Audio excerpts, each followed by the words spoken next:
दोस्तों, आज की कहानी है बहू हमारे घर में रसोई अलग अलग नहीं बनेगी। दोस्तों, कहानी शुरू करने से पहले अगर आपने हमारे चैनल को सब्सक्राइब नहीं किया है तो सब्सक्राइब कर लीजिए ताकि आपके पास पहुंचे हर नया वीडियो। आ गई आप सावित्री, ये लो मिठाई सबको खिला देना। शहरे की खुशी देखकर लगता है काफी अच्छा रहा रिटायरमेंट का समारोह। हाँ सावित्री, सबने इतना सम्मान किया कि वर्षों की मेहनत सफल हो गई। अजय, विजय, मालती बहू और रति बहू, तुम सब एक साथ बैठो।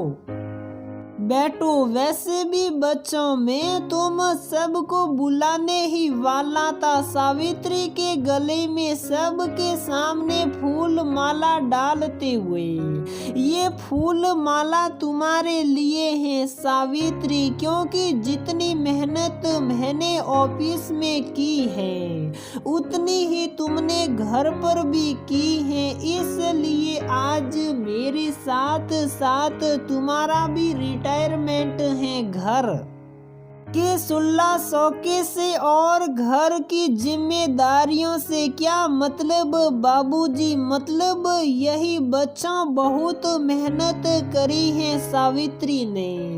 अब मैं चाहता हूँ कि बहुए घर का भार और जिम्मेदारी संभाले। इसके अलावा रिटायरमेंट के बाद अब मुझे हर महीने तनख्वाह नहीं मिलेगी, इसलिए मैं हूँ जो घर का खर्च पहले मैं उठाता था अब तुम दोनों भाई मिलकर संभालो।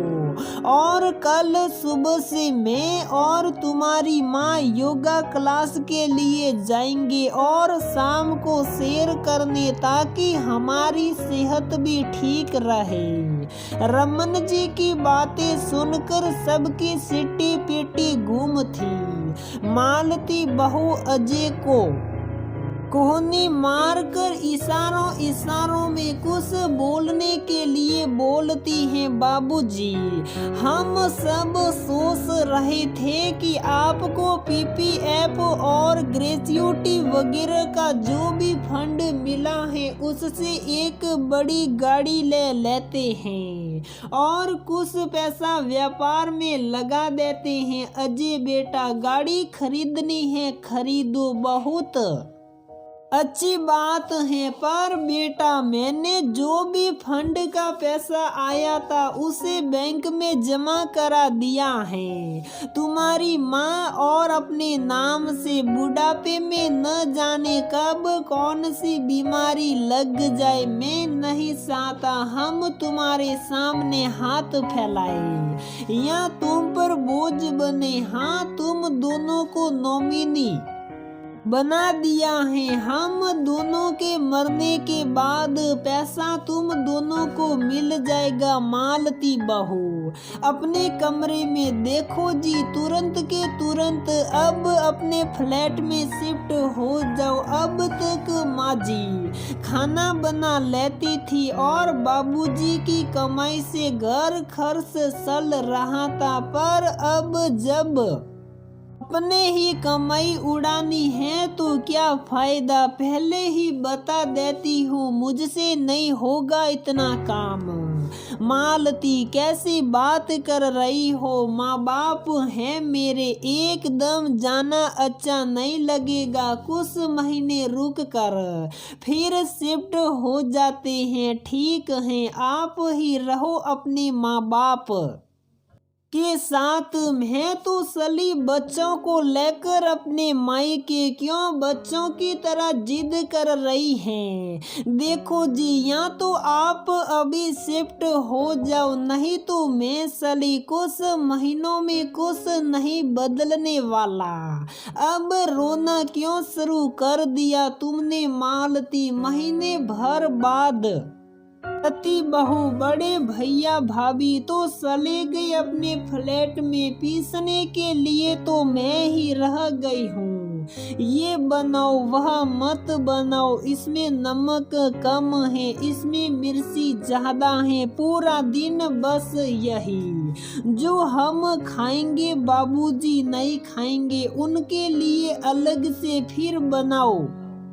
घर की बहू नई काम वाली बनकर रह गई हूँ, घर का खर्चा भी हम ही करें और काम भी मुझे अलग अपनी रसोई चाहिए। बात तो तुम्हारी सही है रति, भैया भाभी तो चले गए, सारी जिम्मेदारी मुझ पर छोड़कर, पर मैं किस तरह से बात करूँ मुझे समझ नहीं आता। ठीक है बाबूजी से बात नहीं करनी मत करो, मैं भी घर का कोई काम नहीं करने वाली, मेरे भी सर में दर्द हो रहा है। ठीक है चलो माँ बाबूजी से बात करने। बाबूजी हम चाहते हैं कि अगर रसोई अलग अलग हो जाए तो किसके साथ अलग रसोई की बात कर रहा है नालायक, अपने माता पिता के साथ बचपन से तुझे पाल पोस कर बड़ा किया, तेरे सारे नखरे उठाए,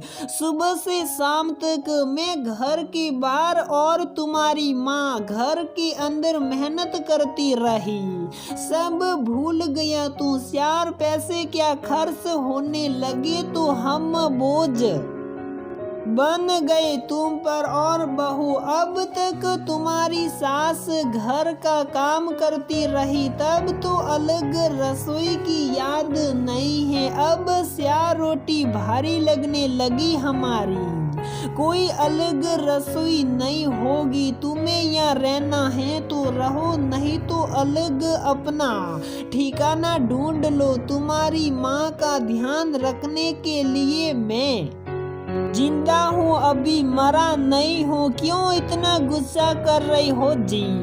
ऊपर के हिस्से में रति रसोई बना लेगी और नीचे में कम से कम आंखों के सामने तो रहेंगे, दूर चले जाएंगे तो देखने को भी तरस जाऊंगी मैं। तो कहते कहते आंसुओं की धारा बहने लगी सावित्री जी की आंखों से। तुम्हारी यही ममता है जो मुझे कमजोर कर देती है, जो तुम्हारे मन में आए वो करो, पर अब तुम कोई काम नहीं करोगी। कल से ही अपने लिए काम वाली बाई रख लो, जो सारा काम कर दे हमारा। पर पैसों की चिंता बिल्कुल मत करो, सरकारी नौकरी में था, सरकार की तरफ से पेंशन मिलेगी, जब तक मैं जिंदा हूँ तब तक, और मेरे मरने के बाद उसका आधा हिस्सा तुम्हें मिलेगा, वह भी इतना कि तुम अपने सारे खर्चों के बाद भी कुछ बचा लोगी। इसलिए किसी के सामने ना तो दबने की जरूरत है और ना ही हाथ फैलाने की। आज समझ आया तुम्हें सावित्री, अपने फंड का पैसा क्यों नहीं दिया मैंने इन दोनों नालायक बेटों को। आज पेंशन और रिटायरमेंट के फंड के पैसों के बलबूते पर अपनी जिंदगी अपनी तरह से खुशी खुशी जी रहे हैं रमन जी और सावित्री देवी। तो दोस्तों हमारी ये कहानी यहीं पर समाप्त होती है। अगर आपको हमारी ये कहानी पसंद आती है तो प्लीज वीडियो को लाइक करें, शेयर करें और हमारे चैनल को सब्सक्राइब जरूर करें।